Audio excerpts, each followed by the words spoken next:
Porra, Tá escrito. pousaria numa embarcação que já afundou? Então, é muito mais comum do que parece. É mesmo? É. É muito mais comum do que... Mas é meio macabro, eu concordo contigo. É meio macabro.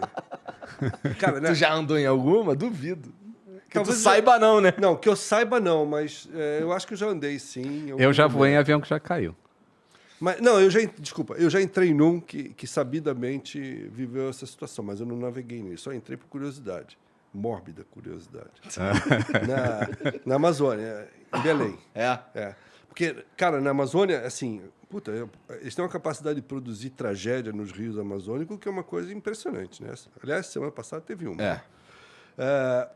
E uma das piores tragédias da Amazônia aconteceu com um barco que fazia a travessia de Manaus para Santarém, em 1970 e pouco. Chama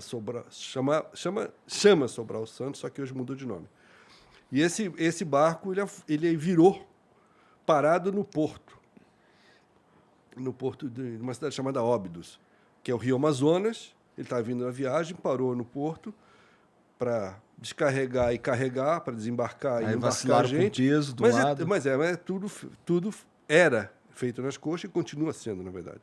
Então não tem muito controle do que entra, etc e tal, tudo ajambrado. E esse barco virou parado no porto, Morreram, não se sabe exatamente até hoje quantas pessoas, porque tinha muito passageiro lá que não estava nem registrado. Mas mais de 50 pessoas morreram. E esse barco, na ocasião foi uma catástrofe, aparecia na revista Manchete, aquelas coisas, né? Tipo batom murcho, assim. E esse barco, passou todo esse perrengue e tal e coisa.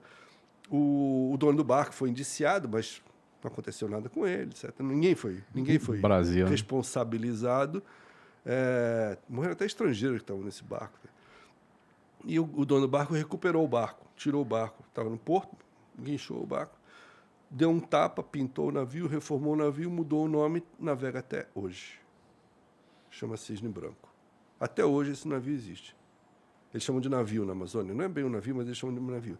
E uma vez eu estava em Belém e eu vi o barco lá. Aí eu entrei nele, que eu queria ver. Porque, assim, morreu gente pra caramba. Morreu muita gente que tá presa dentro da cabine. Como é que é o nome desse? Atual? Cisne Branco. Bota aí, Jean. Deixa eu ver se a gente consegue ver o cisne branco.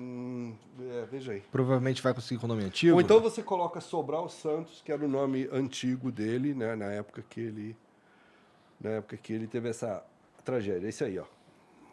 Esse é o Sobral. Tá. Ali ele virado, imagino, né? Não é ele, não. Esse não é ele. Esse é outro. Ele é o primeiro ali, ó. Esse aí. Isso aí. Esse é o Sobral. Tá. Bom. E o barco navega até hoje, o que cara. é isso aí se não é um navio? Não, na Amazônia eles chamam de navio por causa do tamanho do barco. E tu chama né? de quê? É um barco. É um barco. É um barco. Tá. Navio pra mim é outra coisa. Mas lá eles chamam de navio.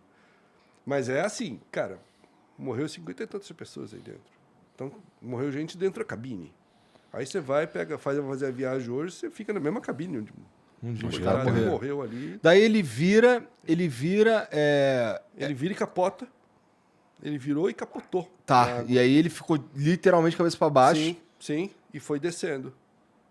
Tá. Isso foi de madrugada. E aí as pessoas não conseguiam sair, não é nem a violência do movimento. Não, ficaram trancadas.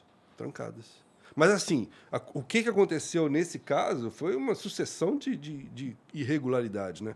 Carga estava solta, não tinha o controle de quantas pessoas tinham no barco, tudo errado. Tá. Como sempre, né? na verdade- Acidente não acontece por acaso, pois né? Mas na verdade o problema é que continua a mesma situação assim até hoje, cara.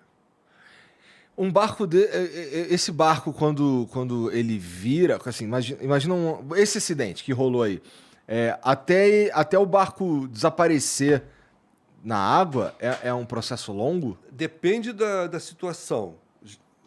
Nunca assim imediato afundou. Sempre dá uma flutuada ainda, né? Porque não fica Tem ar, né? Que retido, fica etc preso, e tal. Mas já houve casos de ser fulminante.